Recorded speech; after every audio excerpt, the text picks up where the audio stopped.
Okay everyone, new video on Newman projections part 1 because there's a whole different ball game with Newman projections and they're all very exciting.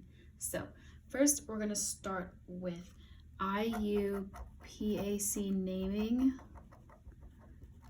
of these scary compounds, and we're going to switch to pencil because I might mess up, no cap. Okay, so while this doesn't look like a Newman projection, we can change it into one, which I will not do, but I feel like if we can't name compounds like these, then it'll be even harder to actually name Newman projections themselves. So we're going to do this, and then in the next video I'm going to actually name a Newman projection. So let me just draw this. Can't do two things at once.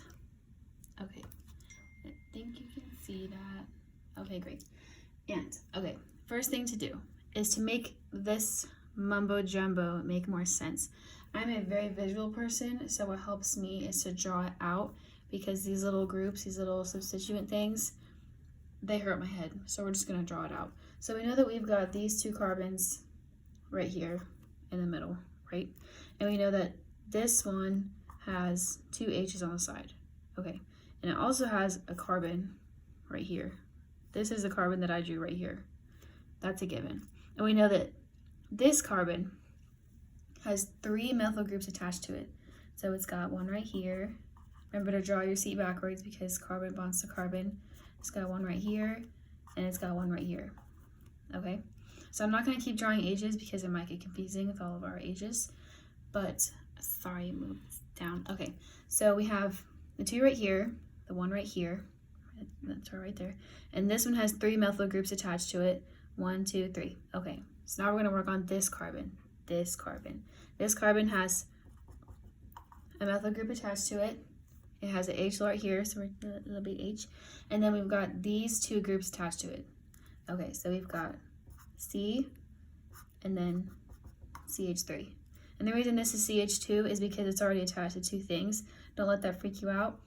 What I like to think of the CH2 ones as is that CH2 means that there's another carbon after it, which is what we have. We have carbon, carbon, carbon. Okay, so now we have to actually name this thing. And remember, this is just the same thing as the first IUPAC naming video. We're just going to find our parent chain, name it, find our substituents, and then name those. So our parent chain, I'm gonna change colors mixed up a little bit. We got 1, 2, 3, 4, 5, 6, solid. 1, 2, 3, 4, 5, no. 1, 2, 3, 4, 5, no. So we like the 6. 1, 2, 3, 4, 5, 6. It doesn't really matter what order you count carbons in as long as you have the longest parent chain. So our parent chain is 6 carbons, which means that it is a hexane parent chain. If this is ugly to you, then please watch the naming compounds video because this will just be a big mess. Okay, and now we have to worry about our substituents. The substituents are the extras. I'm gonna section them off right here. And all of our substituents are methyl groups. So this is the easy part. 3 methyl groups is tri, love it, tri. And since we have 3 methyl groups, that's trimethyl. And then we have our parent chain at the end. And then where are these substituents? They're on the, change colors, 1, 2, 3, 4, 5, 6, right? So we've got 2 methyl groups on the 2, and we've got 1 methyl group on the 4. So that means that we have 2, 2, 4 trimethylhexane. Okay, great. Why did I name this 1, 2, 3, 4, 5, 6 instead of 1, 2, 3, 4, 5, 6? Watch the naming compounds video. I promise it'll make sense. We're gonna move on before the video gets too long. Okay, great. Now, this is where it gets ugly because we are going to draw the staggered conformations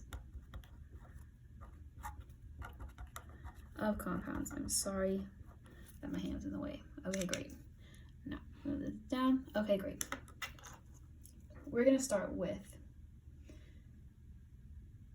2-methylpentane because I'm sorry, I had a little break there. 2-methylpentane. Love her. Okay, so we just get this. How are we supposed to start? What the hell is 2-methylpentane? Use your same IUPAC brain power to draw this. So we know what pentane looks like. Pentane is just a carbon chain. Here's my first carbon, 1, 2, 3, 4, 5.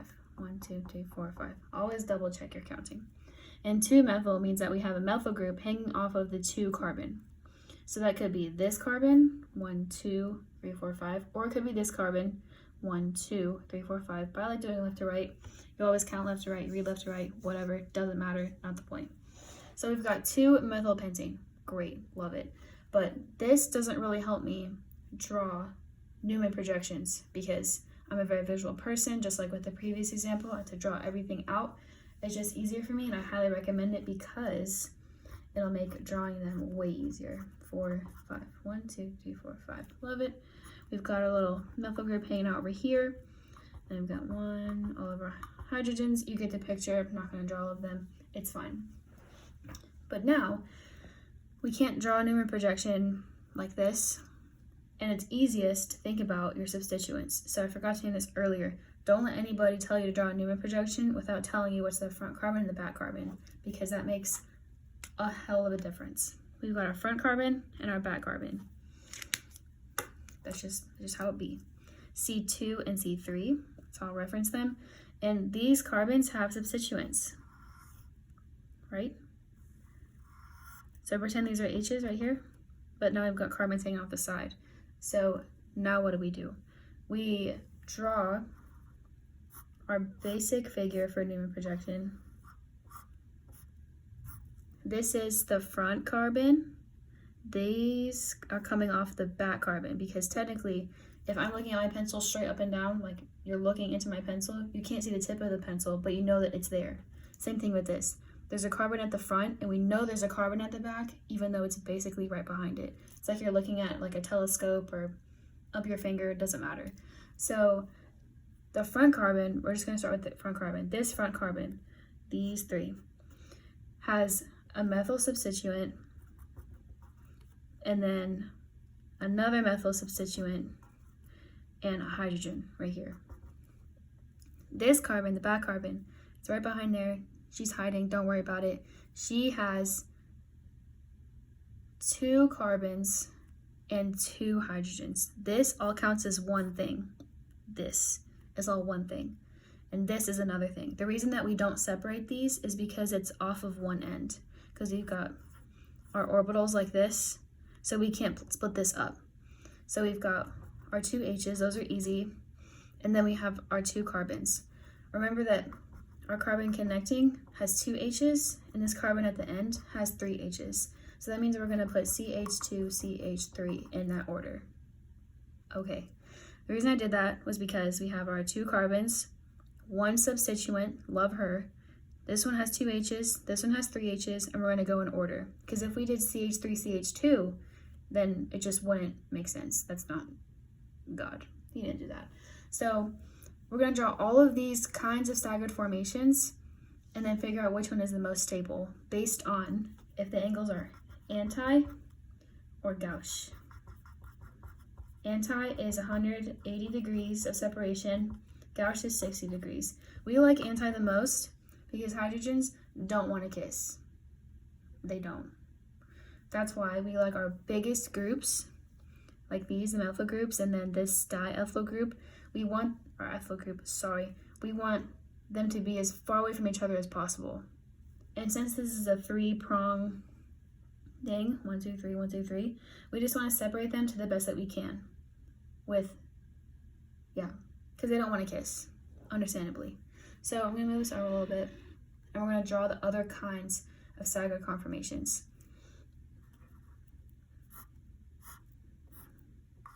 Okay, so to draw a second one, you just look at it and you're like, bro, how can I change this to make it more or less stable? So I would just start with keeping the top the same. And maybe we can move this one over here, see what happens. So that means that this H is going to go right here. And we have our back carbons, back carbon and its substituents. What happens if we leave this the same and only change this front carbon thing? and then our H's are the same. Okay, so which one's better, right? This one has that 60-degree gouge angle. And then this one has, I'm not going to draw it, the 180 degrees angle, which is good. Cool. What about this one? This one has 60 degrees and another 60 degrees. We don't like that. That's not good. So let's try and draw another one. Let's see what happens. How can we change the first or the second one to make a different compound? Okay, so this one's pretty as the first one. What if we did our first one exactly the same, but then move this around? What happens?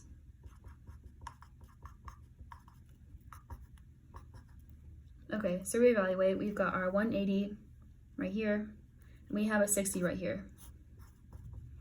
So in hindsight, these are the same because they have 160-degree gouge angle, which means that they're exactly the same as stability. We love that. These are the better option because this one has 2 gouge angles, which means that they're just too close. They don't want to kiss. They're ugly. They don't want to kiss. These are better because only one of them is about to kiss. Sorry if that is weird or doesn't make sense, but let's just reevaluate big picture and then I'm gonna stop the video. Okay. Here we go. Okay, so first we got our compound, 2-methylpentane, and we drew her. 1, 2, 3, 4, 5. That's our parent chain, and 2-methyl comes off of the 2-carbon. If you already understand this video, you can just stop it right here. Great, but I'm just explaining a big recap, so that's what's happening. And then I drew this out because it's easier for me to look at the carbons all in an order instead of looking at them in the zigzag form. So I drew 1, 2, 3, 4, 5 carbons. This second carbon has a methyl group off of it. And then we get to evaluate how the C2 and C3 carbons are given front and back. You need the given front and back carbons, how they match with everything else in the picture. So they'll have all these substituents, right? 1, 2, 3 substituents. This one has 3 substituents, 1, 2, all of this is one substituent, 3, and then we drew them on the Newman projection based on their substituents. So first we drew this one. This is our front carbon, and then the back one behind it is the back carbon. Our front carbon has 1, 2 methyl groups, 1, 2, and a hydrogen. Our back carbon has an ethyl group and 2 hydrogens. Ethyl, 2 hydrogens. And then we drew this 3 times because we tried to see how we can move these around, move the substituents around to make it more or less stable. We want it to be more stable because God said so. So we decided that this one and this one are the most stable because they each have only 1 gouge angle. This one is not as stable because it has 2 of them. These groups, the methyl and the methyl and the ethyl group, they don't want to kiss. That's just the way I think about it because, you know, someone ugly, like you don't want to give them a kiss. So same thing, these don't want to kiss. So we like them to be as far away apart from each other as possible. And that's why we drew 3 different kinds because we can't change them anymore. That's why we decided that these 2 are the most stable. Okay, so I hope that this video was helpful. And I'm going to make another one, but later. So yeah, comment if you have any questions.